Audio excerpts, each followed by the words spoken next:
Hello everyone, this is Priyanka and welcome back to pre explore. So आज हम analysis करने वाले हैं पेपर 2 की सीडीपी।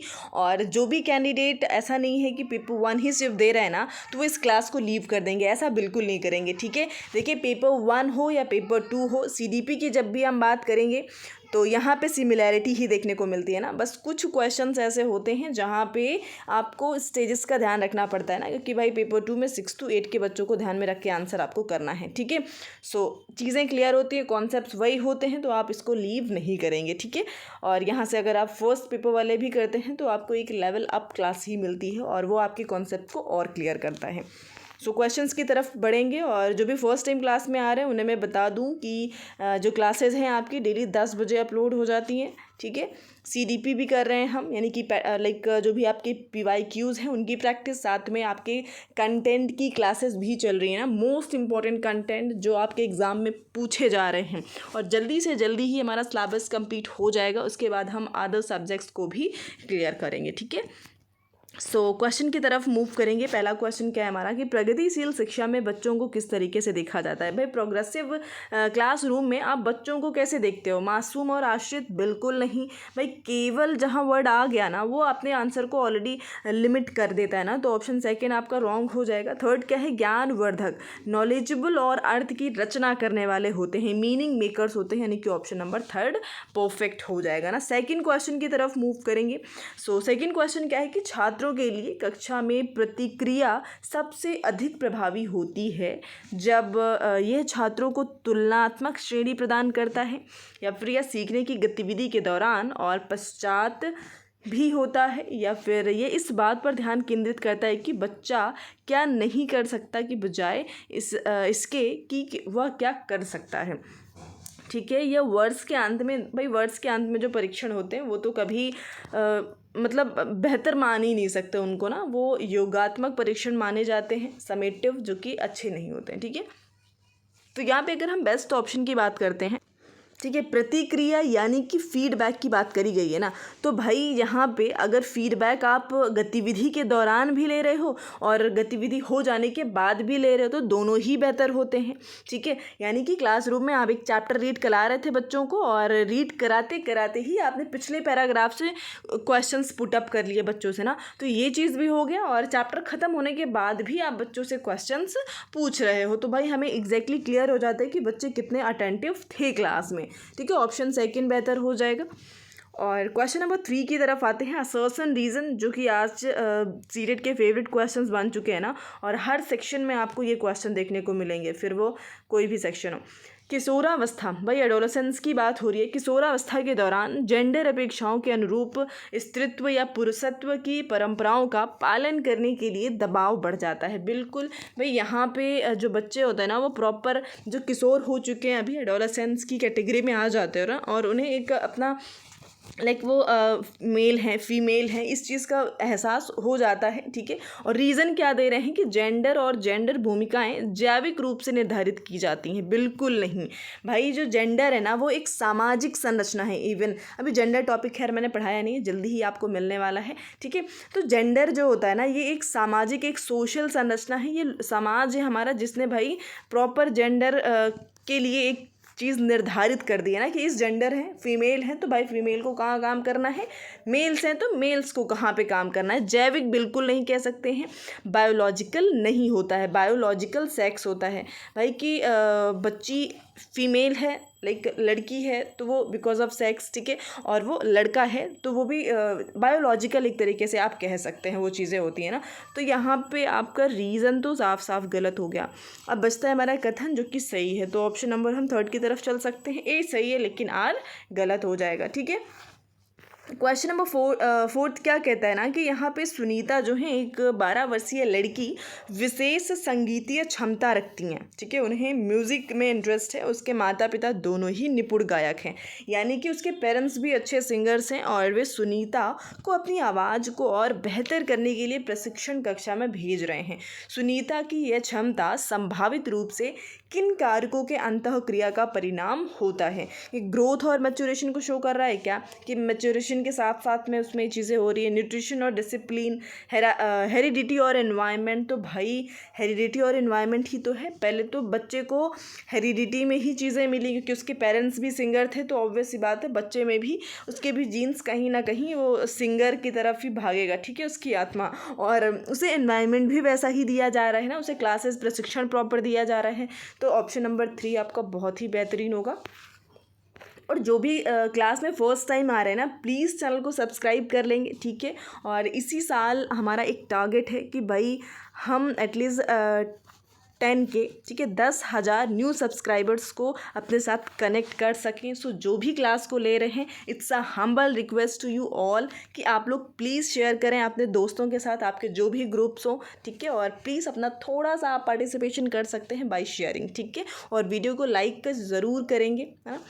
और कोई भी डाउट हो तो कमेंट सेक्शन में आप पूछ भी सकते हैं। खैर, क्वेश्चन नंबर 5 क्या है हमारा, कि संवेदनशील अवधि वह समय अवधि होती है ना जिसके दौरान कुछ डैश विशेष रूप से सामान्य विकास के लिए महत्वपूर्ण होती है, ठीक है। तो संवेदनशील अवधि की बात हो रही है, तो ये कौन सा जिसके दौरान कुछ डैश विशेष रूप से सामान्य विकास के लिए महत्वपूर्ण होते हैं। ओके, सो मतलब एक सेंसिटिव पीरियड जहाँ पे ऐसा इन 4 में से कौन सा ऑप्शन ऐसा है जो कि मतलब सबसे ज़्यादा प्रभावित करेगा विकास को। तो क्या वो उत्पत्ति मूलक हो जाएगा क्या, यानी कि जेनेटिकल चीज़ें होंगी? तो मेरे ख्याल से तो बिल्कुल नहीं। वो तो भाई बच्चे के जन्म के साथ में ही उसको जो मिलना था मिल गया, अब उसका काम ख़त्म हो गया ना। एथनिक फैक्टर्स यानी कि मानव जाति, ऐसा भी कहना गलत होगा, ये भी गलत है। तो भाई पर्यावरणीय कारक ना, अब बच्चे का जन्म हो चुका है, अब उसके जीवन के हर एक पक्ष में उसको कैसा इन्वायरमेंट आप दे रहे हो, वो चीज़ उसके विकास में प्रभावित करता है उसको भाई, है ना। हमें पता है कि बच्चे का जो डेवलपमेंट है वो हेरिडिटी और एनवायरनमेंट का मल्टीप्लिकेटिव होता है, ठीक है। सो ऑप्शन नंबर हमारा 3 बेहतर होगा। 6 पे आते हैं। देखिए भाई, यही सब क्वेश्चन तो आपके पेपर 1 में भी आते हैं। इवन आप पेपर 1 मैंने एनालिसिस कराया हुआ है, अगर आप देखोगे ना तो कई सारे क्वेश्चंस हैं जो थोड़ा सा वर्डिंग्स चेंज करके बस यहाँ भी पूछ लिया गया है। अदरवाइज आपको पेपर 1 एंड पेपर 2 में सेम CDP मिलेगी, है ना। तो जिन लोगों को ये कन्फ्यूज़न है ना कि भाई पेपर 2 टच नहीं करना है, ठीक है, अगर पेपर 1 हम दे रहे हैं तो ये गलत आपको एक तरीके से मिसअंडरस्टैंड है, ठीक है। आप दोनों ही पेपर, अगर आप मान लीजिए CDP ख़त्म कर लेते हैं पेपर 1 की, तो आप पेपर 2 की लगाइए, शुरू कर दीजिए, ठीक है। और शिक्षार्थियों में समालोचनात्मक चिंतन को विकसित करने के लिए एक शिक्षक को, भाई जो क्रिटिकल थिंकिंग है बच्चों में, इसको डेवलप करने के लिए एज अ टीचर आप क्या करेंगे? केवल, भाई केवल आ गया ना, वहीं पे गलत कर देंगे। केवल बहुत बड़ा निगेटिव वर्ड होता है, ठीक है। विद्यार्थियों को उनके संदेह और सवाल पूछने के लिए हतोत्साहित बिल्कुल नहीं, ऐसे सवाल देने चाहिए जिनमें निष्कर्ष और व्याख्याएं शामिल हो सकता है। ऐसे सवालों से बचेंगे क्यों भाई? बच्चे हैं, उनको क्रिटिकल थिंकिंग के लिए आप इनकरेज कर रहे हो, उनमें विकसित करना चाहते हो ना, तो आप उन्हें हतोत्साहित क्यों करेंगे, ठीक है। ऑप्शन नंबर 3 बहुत ही सही था। आते हैं क्वेश्चन नंबर 7 की तरफ ना। सो क्वेश्चन नंबर 7 क्या है कि एक शिक्षिका खुद से पूछती हैं, मैं ऐसे अनुभव कैसे प्रदान कर सकती हूँ जिसमें छात्रों को पर्यावरण में विभिन्न प्रकार की वस्तुओं को वर्गीकृत करने और उनकी वर्गीकरण के स्कीमों का विश्लेषण करने की आवश्यकता हो। वे छात्रों में किस बुद्धिमत्ता को बढ़ावा देने की कोशिश कर रही हैं, ठीक है।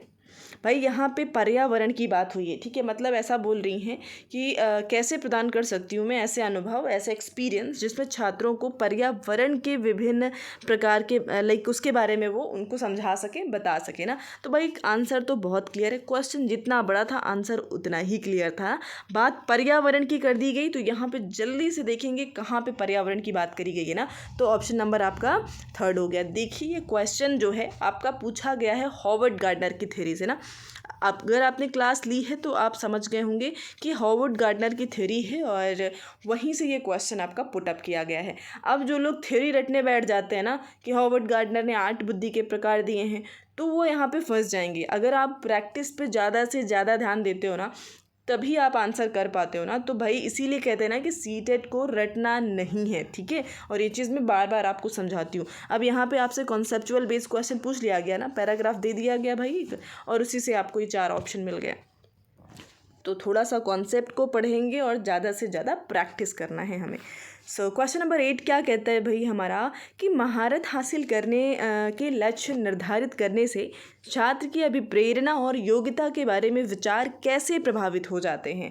ठीक है, यह अक्सर योग्यता के स्थिर दृष्टिकोण में बढ़ी हुई आंतरिक अभिप्रेरणा को और विश्वास को दर्शाता है, या फिर अक्सर योग्यता के वृद्धिशील दृष्टिकोण में बढ़ी हुई आंतरिक अभिप्रेरणा और विश्वास को दर्शाता है। तो भाई वृद्धिशील तो अच्छा वर्ड है ना, पॉजिटिव है, और स्थिर स्थिर कहीं से भी पॉजिटिविटी शो नहीं कर रहा है ना, यहाँ भी स्थिर नज़र आ रहा है। ठीक है, और बाहरी अभिप्रेरणा भी अच्छा नहीं होता है। बाहरी अभिप्रेरणा मीन्स टू से कि आप किसी चीज़ के लिए मोटिवेटेड हैं, बच्चा पढ़ाई में कॉन्सेंट्रेट कर रहा है क्योंकि उसे पता है कि अगर 90+ आ गए तो उसे साइकिल मिलने वाली है ना, तो ये होती है बाहरी अभिप्रेरणा, जो कि बिल्कुल अच्छी नहीं होती है ना। अगर बच्चे लाइक इस चीज़ के लिए अभिप्रेरित हैं कि भाई अगर मतलब उन्हें खुशी हो रही है, वो खुद की खुशी के लिए फोकस्ड है पढ़ाई में लेकर के, क्योंकि उन्हें इंटरेस्ट है पढ़ाई में। ठीक है, सो ऑप्शन आपका यहाँ सेकंड बहुत ही बेहतर हो जाएगा। आएंगे क्वेश्चन नंबर 9 की तरफ, और मोटिवेशन भी हम थ्योरी कंप्लीट कर ली है, आई होप अब तक आपने देख लिया होगा ना। सो क्वेश्चन नंबर 9 क्या है कि रमा एक शिक्षिका हैं जो वाइगोत्स्की के सिद्धांत को अपनी कक्षा में लागू कर रही हैं, और वह एक चुनौतीपूर्ण कार्य को पूरा करने के लिए अपने छात्रों को समूहों में काम करने के लिए नियुक्त करती हैं। कार्य के दौरान एक छात्र एक महत्वपूर्ण संकल्पना को समझने के लिए संघर्ष करता है, एक छात्र है, और रमा के लिए इस छात्र की मदद करने का सबसे प्रभावी तरीका क्या होगा। छात्र को समस्या का उत्तर प्रदान करें ताकि उसे समूह में आगे बढ़ सके। छात्र को समस्या को स्वयं हल करने, भाई उसे दिक्कत हो रही है स्वयं हल करने में ना, तो छात्र को एक अलग कार्य सौंपे जो उसकी योग्यता के अनुकूल हो, ऐसा भी नहीं करना है। छात्र के साथ समस्या पर काम करें और समूह के अन्य सदस्यों को शामिल करते हुए आवश्यकता अनुसार मार्गदर्शन और प्रतिपुष्टि प्रदान करें। सो यहाँ पे ऑप्शन नंबर आपका लास्ट बेहतर हो जाएगा। ठीक है, यानी कि ऑप्शन नंबर 4 बेहतर हो जाएगा। मूव करेंगे नेक्स्ट क्वेश्चन की तरफ। क्वेश्चन नंबर 10 क्या कहता है आपका कि शिक्षकों को विद्यार्थियों की बीच बहस, चर्चा और सहयोग को प्रोत्साहित करना चाहिए ना, और कारण क्या है।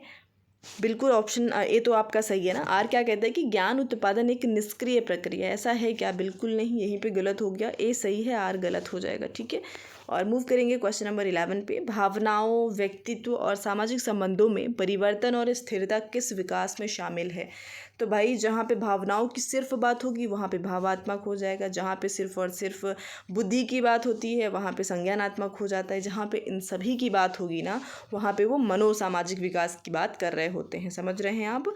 नेक्स्ट क्या है कि छात्रों के विविध समूहों को पूरा करने के लिए निम्नलिखित में से कौन सी सांस्कृतिक रूप से उत्तरदायी शिक्षण का सही वर्णन हो जाएगा ना। देखिए जहाँ पे सांस्कृतिक रूप की बात हो रही है तो वहाँ पे ये तो एक सुविचारित है, बिल्कुल सही है, इंटेंशनल चीज़ें हैं, कह सकते हैं अनुकूलित, अडेप्टिव भी कह सकते हैं, और विभेदित यानी कि डिफ्रेंशिएटेड। भाई अलग अलग बच्चों को समझाने के लिए आप डिफरेंट तरीके इस्तेमाल करते हो तो वो भी सही हो जाता है। भाई मानकीकृत कहीं से सही नहीं होगा ना, तो देखेंगे फर्स्ट, सेकंड, थर्ड कहाँ पे दिख रहा है, थर्ड ऑप्शन में ही है ना, तो ऑप्शन थर्ड बेहतर हो जाएगा।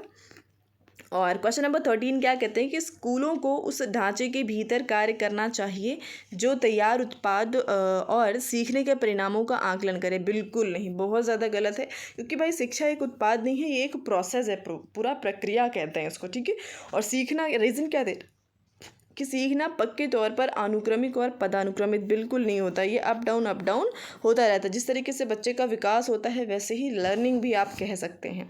दोनों ही गलत हैं, तो हम ऑप्शन नंबर 4 की तरफ चलेंगे।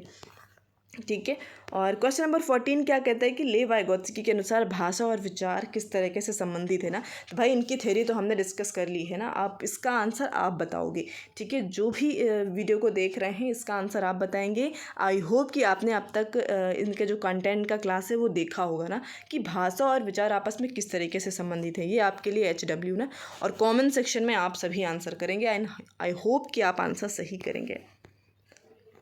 ठीक है, नेक्स्ट वीडियो में इसका आंसर हम डिस्कस कर लेंगे। सो लास्ट क्या है हमारा कि निम्नलिखित में से कौन सा सही सुमेलित युग्म है। ठीक है, तो देखिए सही की बात हो रही, पहला क्या है, मानदंड संदर्भित मूल्यांकन, जो कि विशिष्ट विषयों की महारत शामिल करने से संबंधित है। मानक संदर्भित मूल्यांकन, नॉर्म रेफरेंस असेसमेंट जो होता है ना, साथियों के प्रदर्शन की तुलना करता है। तो बिल्कुल हम ऑप्शन नंबर सेकंड के साथ चलना बेहतर होगा, क्योंकि यही सही दिखा रहा है ना फ़िलहाल तो। सो ऑप्शन नंबर सेकंड यहाँ पे बेहतर हो जाएगा ना। सो आज के हमने 15 क्वेश्चन कर लिए हैं, रिमेनिंग 15 हम कल के सेशन में करेंगे। ठीक है, और तब तक के लिए tata bye bye, take care. जो भी फर्स्ट टाइम है लाइक शेयर सब्सक्राइब करना बिल्कुल नहीं भूलेंगे। ठीक है, आज के लिए इतना ही। Thank you so much.